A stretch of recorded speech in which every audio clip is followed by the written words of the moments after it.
Hi hello மக்களே.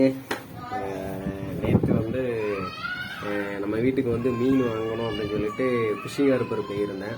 நம்ம ஊரில் இருக்கிற ஃபிஷ்ஷிங் ஹார்பரு. அங்கே தான் நைட்டு வந்து டெய்லி லாஞ்சு வந்து போயிட்டு வரும் ஃப்ரெஷ்ஷாக இருக்கும் மீன்லாம். அங்கே போயிருந்தோம் பார்த்துக்கோங்க. சரின்ட்டு நைட்டு நேற்று வந்து ஷிஃப்ட்டுக்கு போயிட்டு நைட்டு ஒரு 10 மணிக்கு வெளியில் வந்து அப்படியே ஹார்பருக்கு போயிருந்தேன். இன்னும் சொல்லப்போனால் இது வரைக்கும் வந்து நான் வந்து மீன் மார்க்கெட்டுக்கு போனதே கிடையாது.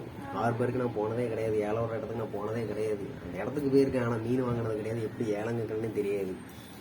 சரின்ட்டு போயாச்சு. போயிட்டு அந்த ஏலம் விடுவாங்கல்ல, ஹார்பர் பக்கத்தில் தான் இருக்கும், ஏல கடை இருக்கும். ஏலம் விட்டுக்கிட்டு இருப்பாங்க. நான் அங்கே போய் நின்றுட்டு பார்த்துட்டு இருந்தேன் என்ன மீனை வாங்கலாம் அப்படின்ட்டு. எல்லா வகையான மீனையும் கீழே போட்டு ஏலம் விட்டுக்கிட்டு இருக்காங்க. எல்லோரும் ஏலம் எடுத்துக்கிட்டு இருக்காங்க. நம்ம பட்ஜெட் என்னன்னு பார்த்தீங்கன்னா ஒரு 500 ரூபாய்க்கு மீன் வாங்கணும் அப்படின்ட்டு. நம்ம ஃபேமிலிக்கு வந்து ஒரு 500 ரூபாய்க்கு வாங்கினா போதும் அப்படின்ட்டு ஒரு 500 ரூபாய்க்கு மீன் வாங்கணுன்ட்டு போயிருந்தேன். அங்கே பார்த்தா ஏலம் 1000, 2000, 3000ன்னு போய்கிட்டே இருக்குது. ஐயோ அப்படின்ட்டு நான் ஒரு 10:30க்கு ஹார்பருக்கு போயிருப்பேன். மக்களே 10:30க்கு போயிருப்பேன்.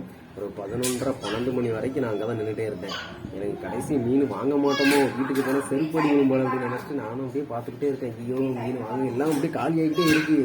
லாஞ்சிலேருந்து கொண்டு வந்த மீன்கள் எல்லாமே இறங்கி ஏலம் விட்டு போய்கிட்டே இருக்குது. எல்லாமே காலியாகிற கண்டிஷனில் இருக்குது. அதுக்கப்புறம் தான் அப்புறம் என் ஃப்ரெண்டு ஒரு பையன் வந்திருந்தோம். அங்கே வேலை பார்த்துருந்தான், ஹார்பரில் வேலை பார்த்துட்டு இருந்தான். அவனை பார்த்துட்டு ஒரு மக்கள் அந்த மாதிரி மீன் வாங்கணும் வீட்டுக்கு, எனக்கு ஏலம் எடுக்க தெரியாது, எப்படி எடுக்கணும்னு வந்து கொஞ்சம் வாங்கி கொடு அப்படின்னு. அப்புறம் வந்த உடனே பார்த்தீங்கன்னா ஒரு 3 வெலை மீன், 2 சீலா மீன் வந்து கீழே போட்டிருந்தாங்க, ஏலம் விட்டுட்ருக்காங்க. ஸ்டார்டிங் ரேட்டு வந்து ஒரு 400 அப்படின்னு 400ன்னு சொல்லிட்டு இருந்தாங்க. அப்புறம் நானும் ஏலம் கட்டேன், இன்னொருத்தரும் ஏலம் கட்டிருந்தாரு.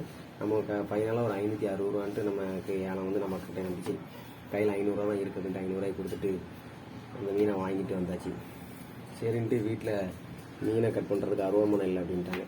அப்புறம் பார்த்தீங்கன்னா அந்த ஹார்பர் எய்த்தாப்லேயே மீன் கட் பண்ணி கொடுக்கறதுக்கு வந்து நிறைய லேடிலாம் உட்காந்துருப்பாங்க. அவங்களுக்கு எவ்வளோ தெரியுமா நம்ம கட் பண்ணி வாங்குறதுக்கு வந்து 200 அவங்களுக்கு கூலி கொடுத்துட்டு அப்புறம் மீனெல்லாம் வாங்கிட்டு வீட்டுக்கு வர்றதுக்கு 1 மணி ஆயிடுச்சு. வீட்டுக்கு வந்து மீன் வாங்கிட்டு வந்தாச்சு. நான் வந்து நேற்று போயிருந்தேன் அந்த ஹார்பர் ஏலக்கடை இருக்குல்ல, அதை வந்து வீடியோ எடுத்திருந்தேன். நம்ம தூத்துக்குடி மார்க்கெட்டு, தூத்துக்குடியோட ஏலக்கடை வந்து எப்படி இருக்குன்னு பாருங்கள். ஓகே, நமக்கு அதுக்காக அந்த வீடியோ போட்டுருங்க. எப்படி இருக்குன்னு பாருங்கள்.